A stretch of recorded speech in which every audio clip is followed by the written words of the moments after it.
don't want to blog.com, 'cause you don't have the time. You can focus on your job while we blog for you. Check out the website. Hello and welcome to Be Seen Blogging. I'm Jen Miller, and on today's episode number 8, we will be discussing how to share your voice as a writer.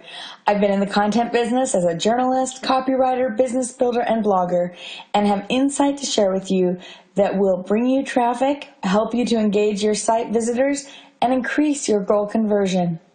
As I mentioned a minute ago, today we're going to talk a little more about writing as you speak.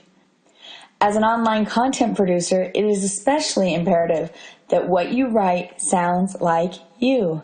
Your tone or voice is why readers will be returning to your website.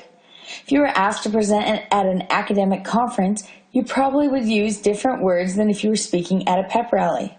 If you were having lunch with friends, you would talk differently than if you were being reviewed by your employer. Different occasions require us to adapt and present different, although authentic, versions of ourselves. The same is true when writing. When I blog as an accountant, my writing voice is very different from the one I use for an outgoing real estate broker or public speaker. If I'm blogging as a construction contractor or pest control company, I use different words than I would use when writing as a classical musician or photographer. Each profession, each individual has their own very unique voice. Have you found your voice? I found my personal writing voice when I was 18 years old and really have not deviated from it since. I remember that day well. I had been pulled off the police beat to write a community fluff piece on a local salon. It was challenging because my story had to have heart, not just the facts. It was very different from the writing I had done up to that point. I really struggled with it. It seemed that everything I came up with was just too dry. I consulted with my editors and writing friends, and each shared tips. But when the publisher suggested to me that I write as I speak, I had an aha moment. Suddenly, I knew what to do.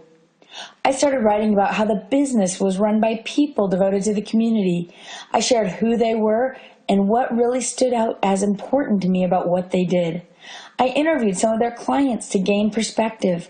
I thought about the dedication it took to launch a family business and the little-known facts that had been shared with me as I toured the establishment.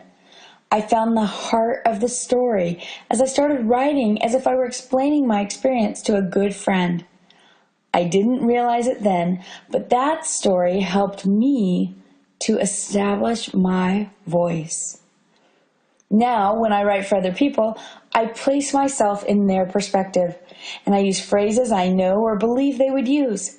I look for details and way to delve deep into the story, even if the piece I'm writing is only 3 paragraphs long or a tweet of 120 characters. Sometimes writing as you speak means using the right words. As an industry professional, it's easy to get caught up in the jargon and forget how people really speak or use search terms and keywords online. Taking a step back and thinking like your client and how they might search can go a long way. Ask yourself, do my clients understand my words? Am I using industry speak on my website or search terms? Am I using keywords that my clients would use?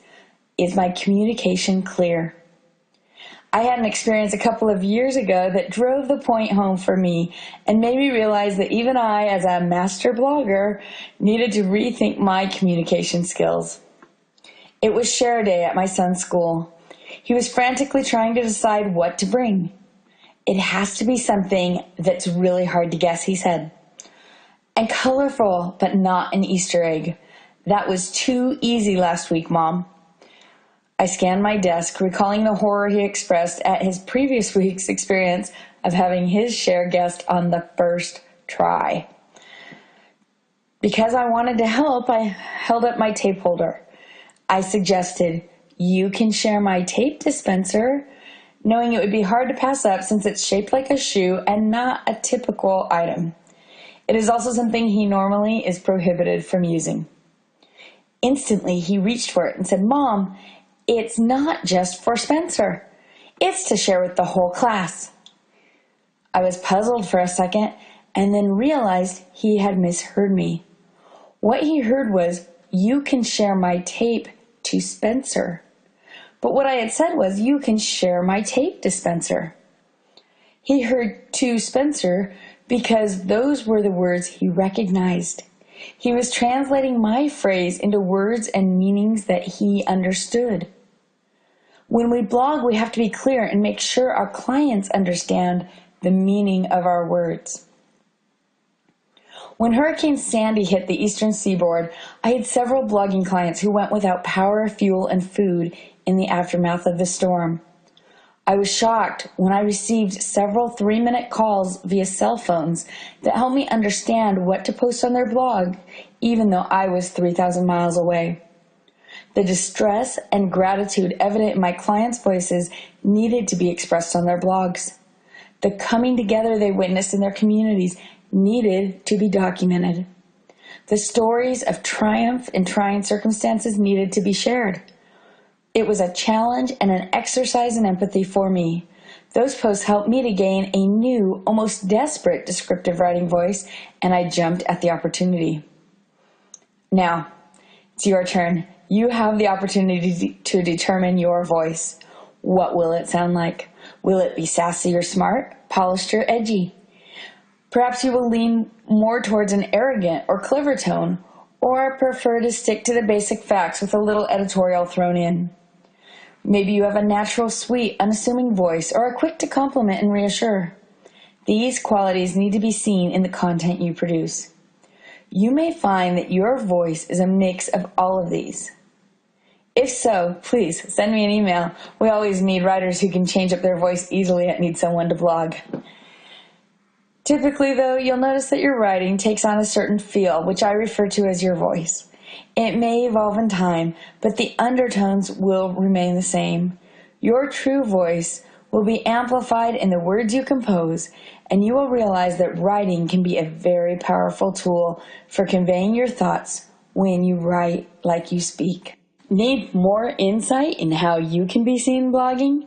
Tune in to more podcast episodes or reach out to me, Jen Miller, on Twitter @JenBlogsForYou or on the web at needsomeonetoblog.com. Thank you for listening. I'm looking forward to talking with you again real soon. Needsomeonetoblog.com, 'cause you don't have the time. You can focus on your job while we blog for you. Check out the website and you'll see. Try it out and become an icon of your industry. We will develop a voice for your blog to connect with your